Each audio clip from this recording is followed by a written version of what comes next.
Hello friends, आज बिहार के भरत तिवारी जिनका एनकाउंटर हुआ था, और एनकाउंटर तो मैं नहीं बोलूँगा, मर्डर ही था ये। और इनकी मृत्यु के बाद लगभग 4 या 5 दिन बीत चुका है, और आज महापंचायत रखा गया था इनके घर के पास, और जिसमें लाखों लोग सम्मिलित हुए और आए।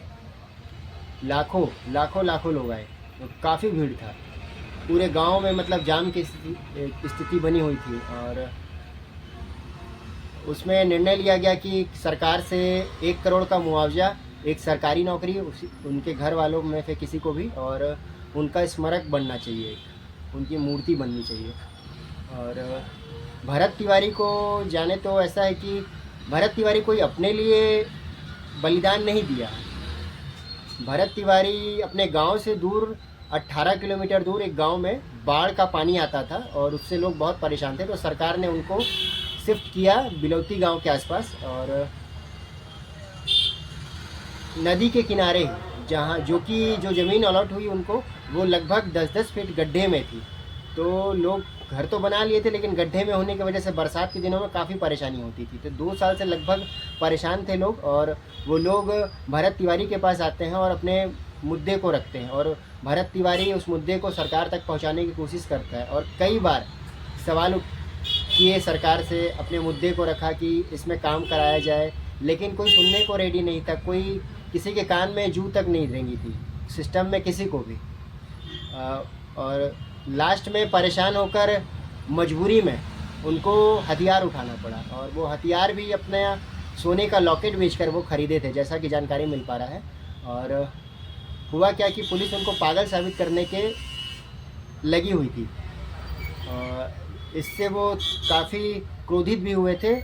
और जैसे कि 17 तारीख को पुलिस वाले एनकाउंटर के नियत से ही उनके घर के पास आते हैं और घेराव करते हैं, और भरत तिवारी बाहर भी आते हैं, लाइव वीडियो भी बनाते हैं, और लाइव वीडियो में साफ देखा जा सकता था कि वो कहते भी हैं कि हमारी मांगे को मान लिया गया है, और वे कहते हुए अपना गन को फेंके थे पुलिस वाले के सामने और सरेंडर किए थे खुद को।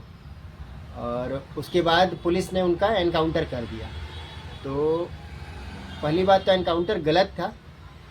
भरत तिवारी कोई ऐसा व्यक्ति नहीं था जो किसी गैंगस्टर हो या फिर किसी गुंडे लोगों से ताल्लुक़ रखता हो। भरत तिवारी एक सामाजिक कार्यकर्ता था, और उसके ऊपर आज तक कभी कोई पुलिस केस वगैरह भी नहीं बना था, ना ही कोई ऐसा कह सकता है कि कुछ गलत काम करता था वो।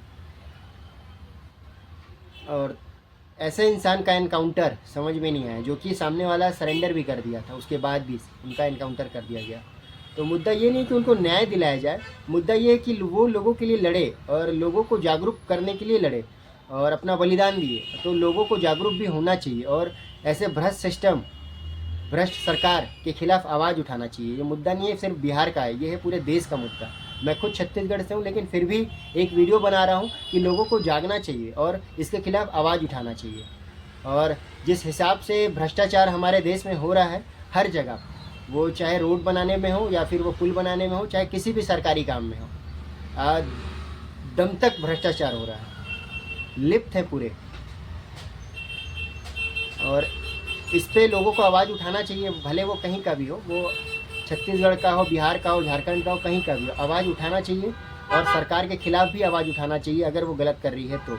और किसी पुलिस वाले को कोई हक नहीं दिया है कि कोई सरेंडर कर दे, ऐसा व्यक्ति जो सामाजिक कार्यकर्ता और उसका एनकाउंटर कर दे। वो कोई गुंडा या मवाली नहीं था जिसका एनकाउंटर आप ऐसे ही कर देंगे।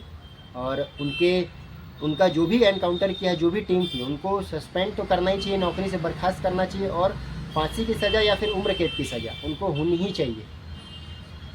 यही बात रखूँगा बस, और धन्यवाद।